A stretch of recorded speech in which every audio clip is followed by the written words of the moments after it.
Hola, buenas tardes. Mi nombre es Fernanda Méndez y yo les voy a hablar sobre lo que es la manutención y alimentos para el menor dentro del derecho internacional privado.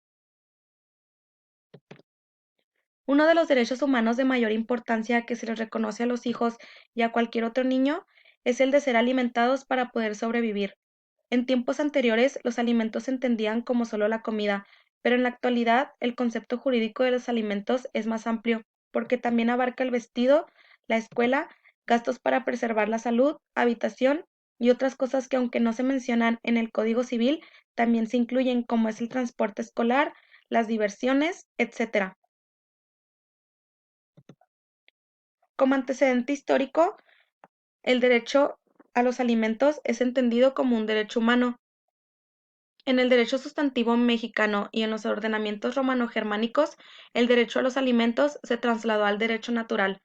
Por los positivistas es visto como una relación jurídico-paterno-filial, lo que quiere decir que es un vínculo que se da entre padres e hijos y lleva aparejado un conjunto de deberes y obligaciones que se tienen que realizar.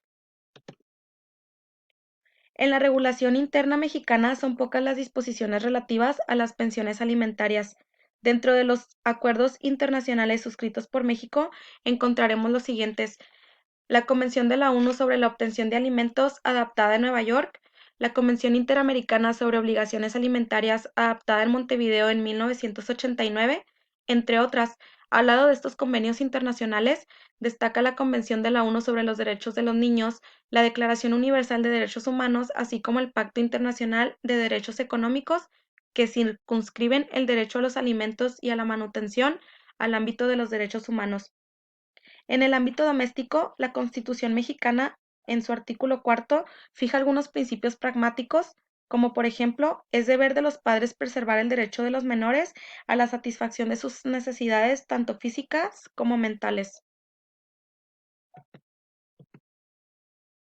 En el ámbito mexicano no existe de fuente interna una regla en especial del derecho internacional privado para que fije la competencia internacional para conocer y resolver acerca de los litigios relativos a los alimentos. El Código de Procedimientos Civiles, en su artículo 156, se refiere a la competencia interna del juez mexicano cuando se trata de juicios de alimentos y es la del domicilio del actor o del demandado a elección del primero, la que debe entenderse. En cuanto al domicilio, siempre que se ubique en México. Se fija así como foro de conexión interno al domicilio. De esta manera es posible escoger entre las autoridades del domicilio del actor o las del demandado. En las leyes de varias entidades federativas se prescribe que la cónyuge que se vea obligada a vivir separada de su marido podrá pedir al juez del lugar de su residencia que obligue a su marido a darle alimentos durante la separación. En caso de las leyes internas mexicanas, salvo las de Jalisco, no existen reglas específicas del derecho internacional privado que regulan los supuestos alimentarios, de manera que para ello debe recurrirse a las reglas generales del derecho internacional privado. Debido a la inexistencia de normas internas especiales del derecho internacional privado para las obligaciones alimentarias, como mencionábamos anteriormente, deben seguirse las mismas reglas conflictuales que se prescriben para el estado civil de las personas.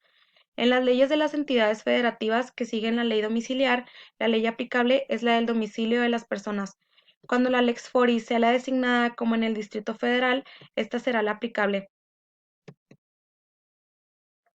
Respecto de la Convención Interamericana sobre Obligaciones Alimentarias, el artículo 6 nos dice que las obligaciones alimentarias, así como las calidades de acreedor y de deudor de los alimentos, se regularán por aquel de los ordenamientos jurídicos a juicio de la autoridad competente, la que resulte más favorable al interés del acreedor, la cual puede ser el ordenamiento jurídico del estado del domicilio o de la residencia habitual del acreedor, como el estado del domicilio o de la residencia habitual del deudor.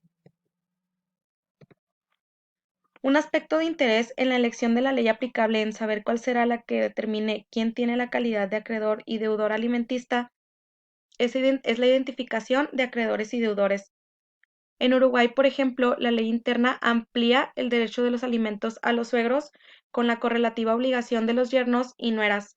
La Convención Interamericana a la que está ligada México no comprende a los sujetos en la relación pareja matrimonial parientes de algún miembro de la pareja, como ocurre en el ejemplo suegro-yerno al que nos referimos anteriormente. Tampoco comprende a los mayores de edad como acreedores en la relación filial, aun cuando fueran incapaces. En uso de esta facultad, México amplió esas relaciones a las concubinarias, a los parientes colaterales dentro del cuarto grado, a los menores e incapaces, así como al adoptado y adoptante. Sanción por incumplimiento en el pago de alimentos.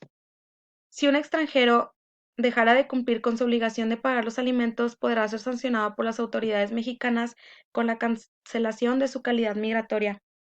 Pero en este caso no se satisface el interés del acreedor, solo se reprime al deudor, por lo que se llega a aplicar el principio erga omnes. En México se aplica este principio y en gran medida uniforma a más estados en forma de auxilio, ya que este consiste a que se destaca que se entiende en una relación de parentesco más amplio, ya que no cubre solo a los hijos, sino a otros parientes también. Existen tres procedimientos para la obtención de alimentos. El primero que nos menciona el autor es ante el estado demandante. El demandante acreedor alimentista presentará en el estado de su domicilio y a la autoridad remitente la solicitud encaminada a obtener alimentos. Las pruebas que al efecto presente serán las prescritas en el estado donde se encuentre el demandado.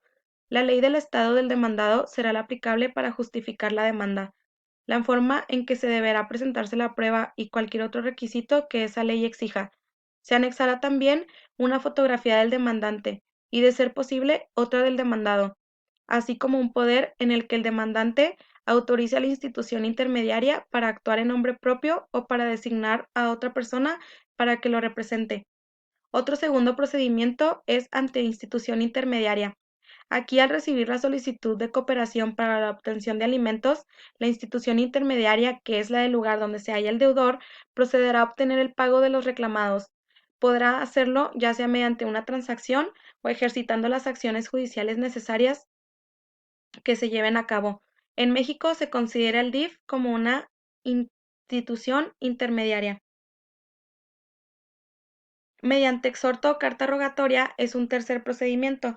La Convención de Nueva York no se enfoca en los exhortos, pero dispone que en el caso de que el Estado lo requiera, se tienen que seguir las siguientes reglas. El exhorto podrá encaminarse a la obtención de pruebas.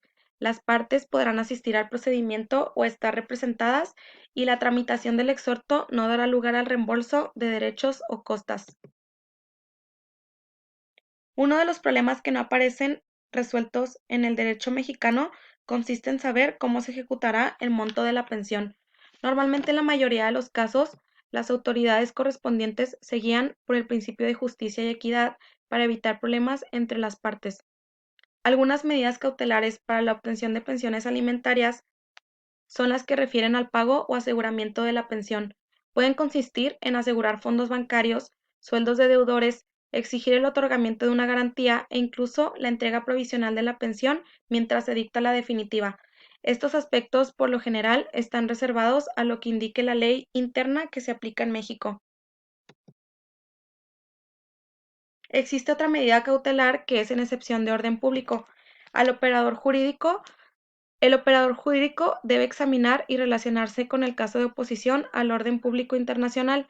Se trata de la hipótesis en que uno de los cónyuges ha obtenido sentencia favorable en contra del otro para que le pague los alimentos, pero resulta que se trata de un segundo matrimonio. Acreedor del cónyuge acreedor alimentista, quien no ha disuelto el primero, caso típico de bigamia. Podría presentarse que el reconocimiento del segundo matrimonio ofende el orden público, lo que es cierto, pero el efecto creado es un derecho que no ofende al orden público, porque se le analiza con una conexión autónoma del matrimonio.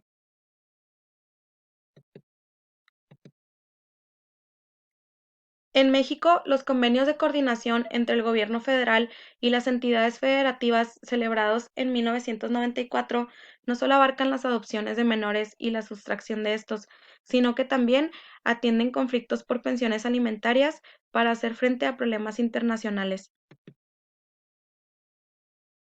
En este convenio se prescribe que el DIF de cada entidad federativa realizará la función de autoridad central. El convenio prevé asimismo un programa de cooperación para el cobro recíproco de pensiones alimentarias.